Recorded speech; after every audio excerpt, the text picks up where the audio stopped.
사람은 지나치게 사람을 의식하게 되면 올무에 빠질 수 있게 되는 것이죠. 잠언서 29장 25절 말씀에 바로 이 말씀이 기록되어 있습니다. 하나님과 사람 중 누구를 의식하며 살아가야 하느냐? 참 우리는 이 땅에서 눈에 보이는 사람을 의식하며 사는 것이 더 익숙하고 또 그것에 더 많은 영향력을 받고 있습니다. 상대적으로 하나님은 우리 눈에 안 보이고 또 그다음에 손에 잡히지 않기 때문에 하나님을 의식하며 살아간다는 것은 우리의 영적인 집중력 또 영적인 또 어떤 실력이 없으면 그 하나님을 의식하며 살아간다는 것이 참 쉽지 않다는 것을 저와 여러분들이 더 잘 알고 있습니다. 빌라도는 오늘 본문에서 보니까 사람을 의식하면서 살아가고요. 또 그 다음에 예수님은 사람이 아닌 하나님을 의식하면서 살아가시는 결정하시고 말씀하시는 본문이 오늘 내용 가운데 기록되어 있다는 것을 보게 됩니다. 자, 오늘 19장 1절 말씀을 보니까 자, 이에 빌라도가 예수를 데려다가 채찍질 하더라라고 성경에 기록되어 있습니다. 자, 어떤 일이 있었던가요?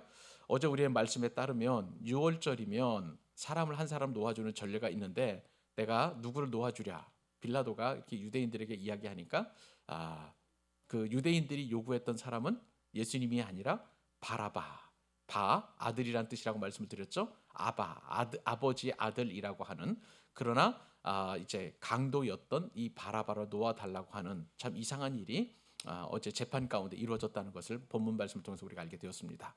자, 그런 일이 있고 나서 오늘 본문에 보니까 빌라도가 예수님을 데려다가 채찍질을 하게 되었습니다. 자, 예수님을 이제 빌라도나 또 세상 사람들이 조롱을 하게 되는데요. 이 빌라도는 철저한 로마 사람이었습니다. 근데 로마 사람이 사람을 조롱하는 방법에는 크게 세 가지가 있었다고 알려집니다. 로마인들의 채찍질은 대표적인 조롱 방식이었는데 이 채찍질이 세 가지로 나뉜다는 것이죠. 첫째는 푸스테스라는 그런 채찍질이었습니다. 가볍게 때리는 그런 채찍질이었는데요. 두 번째 채찍질은 조금 심하게 때리는 플라겔라라는 방식이 있었습니다. 자, 이 플라겔라가 이제 좀 더 심도 있고 또 강도 높은 그런 채찍질이라면 아주 모질게 죄수를 고통 가운데 그것도 최악의 고통으로 몰고 가는 채찍질이 있었었는데 그거는 베르베라라는 그런 채찍질이었습니다. 이 베르베라가 얼마나 심한 채찍질이었는지 채찍의 끝에다가 채찍도 본도 한 3m 정도 되는 2m나 3m 정도 되는 긴 그 가죽끈에다 끝에다가 쇠 조각이나 혹은 뼈 조각 날카롭게 갈아가지고 거기다 그 채찍질에다가 달아 놓는 것이죠. 그러니까 채찍질을 하게 되면 등에 이제 사람의 몸에 휘감겨 가지고 그 다음에 그 끝에 그 쇠 조각이나 뼈 조각이 사람을 긁어내는 그런 어떤 엄청난 고통을 일으키는 채찍질이었습니다. 예수님께서 지금 채찍질 당하는 것은 그냥 단순한 어떤 그 푸스테스나 아니면 또 그다음에 플라겔라가 아니라 최악의 그 채찍질이었던 베르벨라라는 그런 어떤 채찍질이었다는 것을 우리가 알게 됩니다. 그러니까 예수님을 향한 이 조롱은 굉장히 수치스럽고 또 모욕적이면서 고통을 수반하는 그러한 채찍질이었다는 것을 우리가 감안을 할 필요가 있는 것이죠. 자, 이런 상황에서 또 군인들이 또 다른 방법으로 조롱을 하게 되는데요. 자, 2절 말씀을 보니까 가시나무로 관을 엮었다라고 되어 있습니다. 가시나무, 우리는 또 어떤 가시나무가 있는지 잘 모릅니다만 열대 지방에 그다음에 그 중동 지역에서 그 굉장히 그 기후가 열악한 곳에서 살아가는 그런 어떤 나무들은 굉장히 강력한 가시를 가지고 있습니다. 이게 이제 그 식물이 살아가는 방법이겠죠. 열악한 그 환경에서 자라가야 되다 보니까 가시를 낼 수밖에 없는 것입니다. 근데 우리나라의 가시하면 뭐 그렇게 큰 가시는 우리가 잘 볼 수 없습니다만은 탱자나무라고 혹시 아실는지 모르겠습니다. 그 탱자나무 가시, 그다음에 그것도 굉장히 날카롭고 그다음에 뾰족한 그런 가시를 달고 있는 그런 것으로 이제 둘둘둘 말아가지고 예수님의 머리에 씌운 것이죠.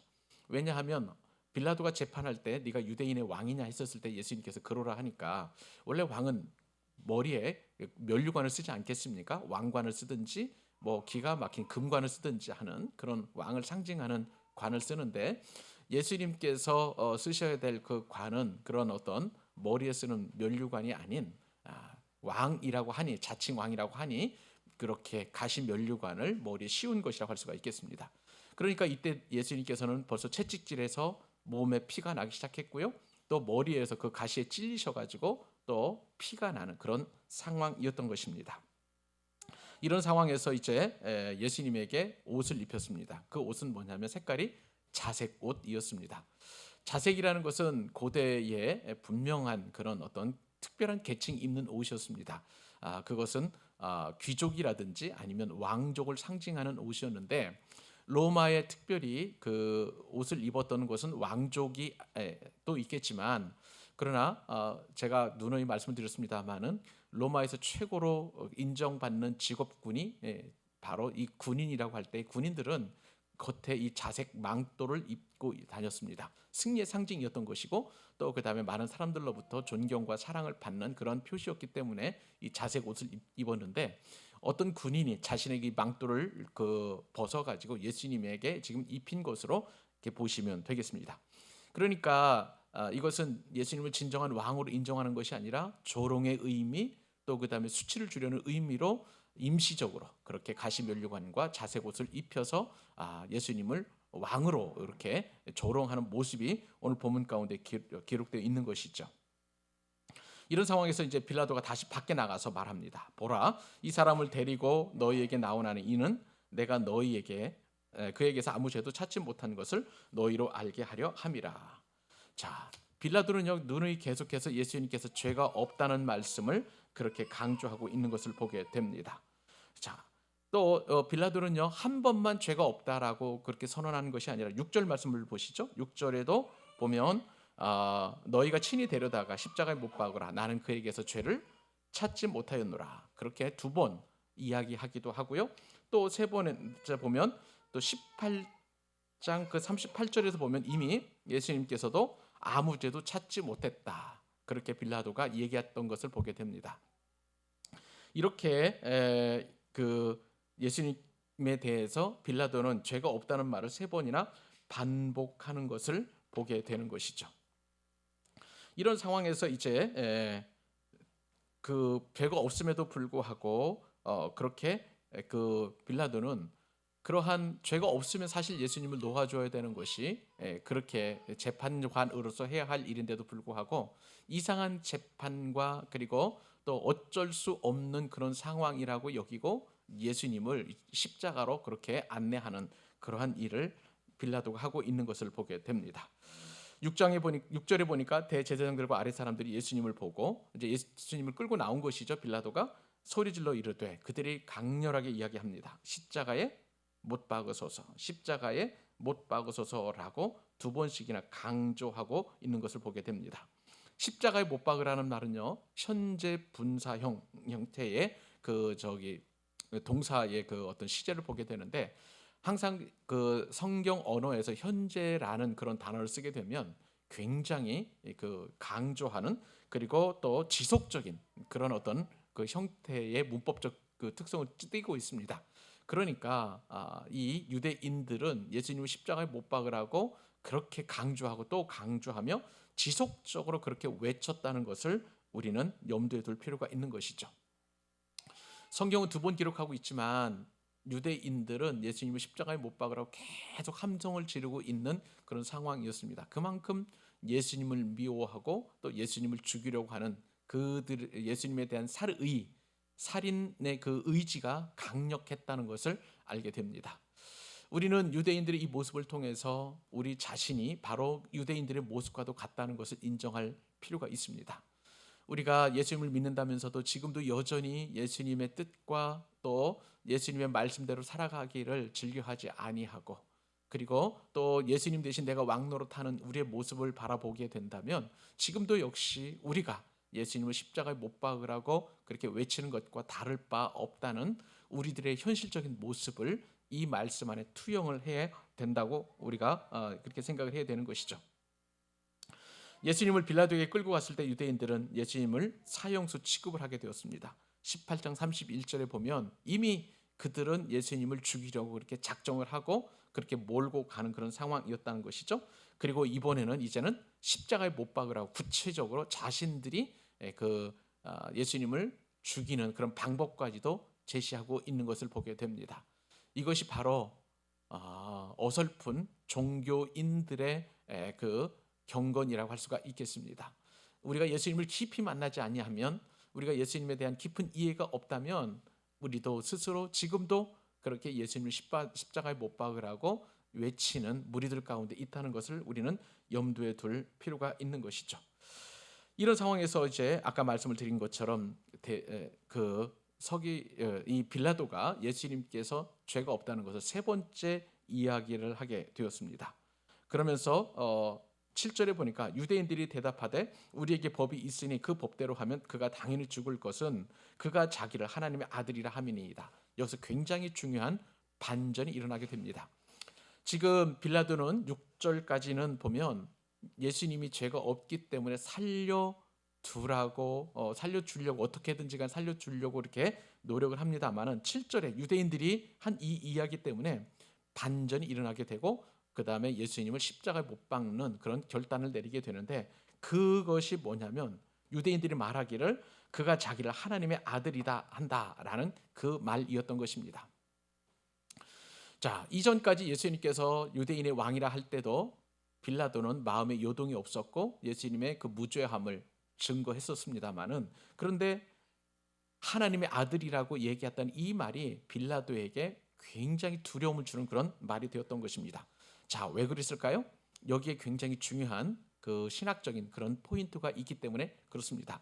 우선 빌라도는요, 어떤 그 인식을 가지고 있냐면, 그때 당시에 신이라는 것은 원래 그 로마 사람들은 그리스 신화에 나오는 그런 신들과 그 다음에 자신들의 가지고 있는 로마 신화가 있었기 때문에 그렇게 그 뭐라 그럴까요? 그 신화에 따르면 우리처럼 성부, 성자, 성령 하나님과 아주 전지하시고 전능하신 그런 하나님이 아니라 이 신화에 따르면 인간들하고 거의 비슷한 성격과 성품이 있는 그런 신들이었습니다. 싸우기도 하고 신들끼리 서로 죽이기도 하고 하는 그런 어떤 신들이었는데, 그런데 또 다른 신관 가운데 하나는 뭐냐면 황제에 대한 그런 신관이었습니다. 황제는 신의 아들이라는 그런 어떤 나름대로의 사회적인 인식이 있었던 것이죠. 반은 신이고 반은 사람이라는 그런 면에서 황제에 대한 그런 어떤 존경심과 그 다음에 두려움들을 로마인들이 가지고 있었었는데, 그런데 이 예수 그리스도가 하나님의 아들이라고 하니, 신의 아들이라고 하니 거기서 벌써 이제 마음에 두려움이 생겼던 것이죠. 또 하나는 예수님을 재판하기 전에 또 어떤 일이 있었었냐면 마태복음의 27장 19절에 보면 빌라도의 아내가 이 예수님을 재판하는 것에 대해서 굉장히 말리는 내용이 나옵니다. 그 마태복음 27장 19절에 보면 저 옳은 사람에게 아무 상관도 하지 마옵소서. 오늘 꿈에 내가 그 사람으로 인하여 많은 애를 태웠나이다. 그렇게 빌라도의 아내가 빌라도에게 얘기했던 것이죠. 그러니까 지금 빌라도가 심판하고 재판하는 이 사람이 범상치 않은 사람이라는 것을 빌라도의 아내의 그 이야기를 통해서 빌라도가 그 마음을 갖게 되었다는 것이죠. 그러니까 그 빌라도 아내가 한 이야기가 떠올랐을 것입니다. 뿐만 아니라 이제 그 하나님의 아들이라고 이야기하는 그 말은 이제 유대인들이 말하는 신성 모독 차원을 떠나서 예수님이 이제 그 하나님의 아들이라고 이야기했던 그 이야기를 통해서 무언가 좀 초자연적인 인물이 아니었겠느냐라는 그런 인식도 가지게 되었고요. 결국에는 예수님께서 또한 이 재판받는 과정 속에서 그렇게 억울하고 죄가 없고 또 그리고 분명히 일반적인 그런 상황 속에서는 뭐 사람을 선동하든지 그다음에 자신의 무고를 주장하면서 그렇게 도전할 만한 그런 어떤 충분한 상황이 되었음에도 불구하고 예수님께서는 묵묵히 그 재판을 다 감내하시는 것을 보게 되면서 이 빌라도는 굉장히 두려움을 갖게 되었던 것입니다. 그러니까 8절 말씀을 보니까 빌라도가 이러한 모든 상황들을 염두에 두고 이 말을 듣고 더욱 두려워하였다라고 그렇게 그 성경에 기록하고 있는 것을 볼 수가 있는 것이죠.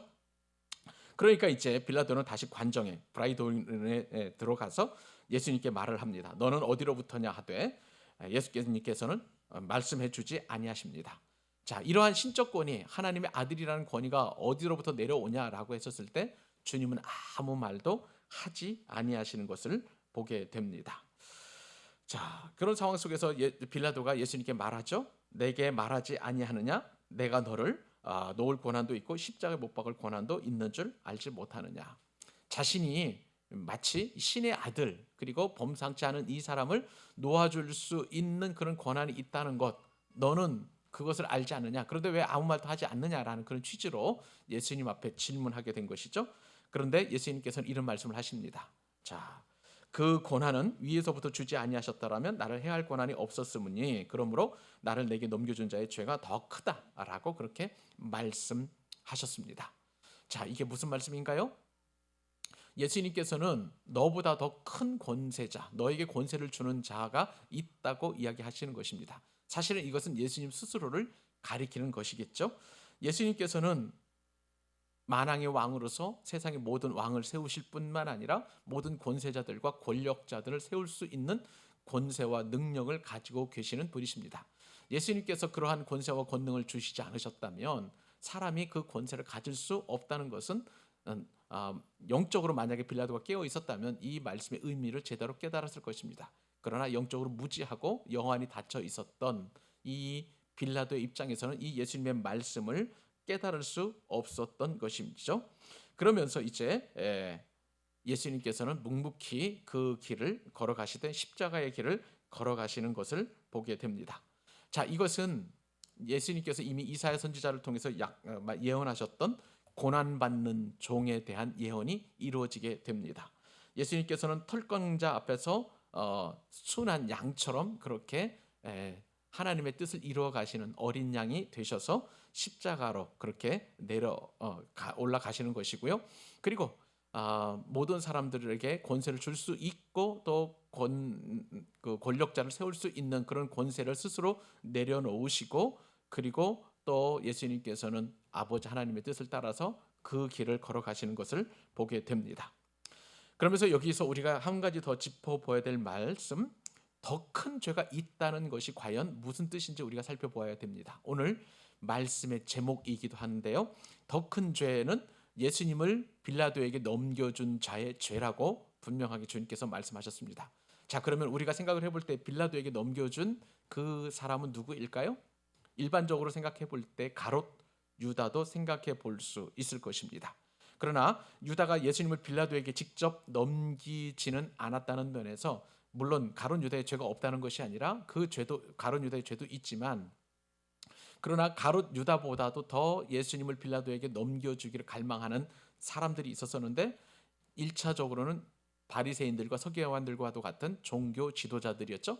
그리고 그들을 대표하는 대제사장 가야바, 안나스도 또 예수님을 넘겨준 자의 대표라고 할 수가 빌라도에게 넘겨준 자의 대표라고 할 수가 있을 것입니다. 어디 그뿐입니까? 그리고 또 예수님을 빌라도에게 넘겨주라고 십자가에 못 박으셔서 외쳤던 사람들은 또한 며칠 전에 예수님께서 예루살렘 성을 입성하실 때에 옷을 벗어서 바닥에 깔고 그리고 종려나무 가지를 흔들며 환영했던 이 예루살렘들 백성들이었고요. 뿐만 아니라 그 예수님을 넘겨준 자는 바로 저와 여러분들도 그 자리에 포함되어 있다는 것을 알게 됩니다. 그러니까 이 더 큰 죄에 소속된 모든 사람들은 인류의 모든 사람들이라고 할 수가 있는 것이죠. 이 땅에 존재하는 사람들, 그리고 또 이 세상에 존재하는 모든 사람들, 과거의 사람들, 현재 사람들, 미래의 모든 인류가 다 예수님을 빌라도에게 넘겨준 더 큰 죄인이라는 것을 우리가 말씀을 통해서 깨닫게 됩니다. 그리고 나서 이제 예수님께서는 빌라도의 그 선언에 의해서 이제 본격적으로 십자가에 오르게 되시는 그런 상황인 것을 보게 됩니다.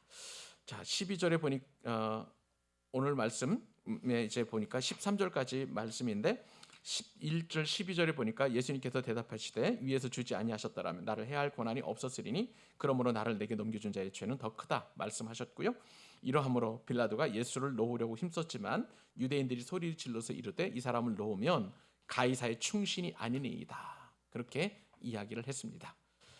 유대인들은 이제 빌라도의 약점을 잡고 늘어지는 것이죠. 빌라도가 가장 염려하는 것은 뭐냐면 자신의 총독 지위가 박탈되거나 또 로마로 소환되는 그런 것을 말하는 것입니다. 어떤 때 박탈을 시켰냐면 빌라도 앞에도 여러 총독이 있었었는데 이 팔레스타인 지역이라는 곳이 굉장히 밀란이 많이 일어나고 시끄러운 지역이었기 때문에 로마 황제는 아주 골치 아픈 그런 지역이었습니다. 그러니까 총독을 보내서 강제적으로 진압을 하는데 그 진압을 이루지 못할 때에 그러면 총독을 자꾸 바꾸는 그런 일들이 있었거든요. 빌라도 앞에도 역사적 사료 보면 대략 한 5명 정도의 총독이 있었다라는 것으로 이렇게 역사적 사료는 인정을 하고 있습니다만은 빌라도는 자신의 이쪽 총독 지위가 바뀌는 것을 또한 걱정을 해서 이제 고민하고 있었을 때에 그렇게 예수 그리스도를 살려준다면 가이사의 충신이 아닙니다. 분명히 이 문제를 가지고 유대인들 중에는 로마에 투서를 하거나 황제에게 고발하는 사람이 있었을 것입니다.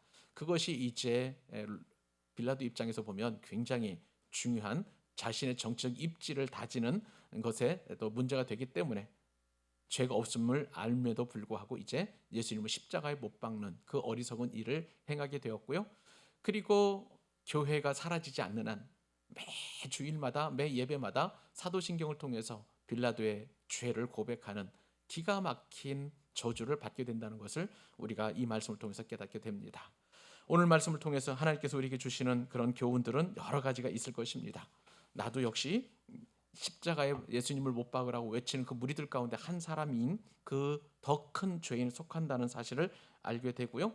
그리고 예수님께서는 이 모든 억울하고 또 힘든 그런 상황 속에서도 마치 털 깎는 자 앞에서 겸손하게 조용하게 묵묵히 그 자리를 지키고 계셨던 그 예수님의 침묵과 순종, 그것이 바로 이 말씀을 통해서 저와 여러분들이 적용케 하시는 하나님의 뜻이 있는 줄로 믿습니다. 오늘도 예수님을 믿게 된다면 우리도 변함없이 수치와 위협과 조롱과 모욕을 당하지만 예수님께서 이미 그 길을 걸어가시고 승리하신 것처럼 우리도 예수님처럼 승리가 보장되어 있다는 사실을 깨닫고 늘 예수님 앞에서 그리고 예수님을 의식하며 살아가는 저와 여러분 되실 수 있기를 우리 주님의 이름으로 축복합니다.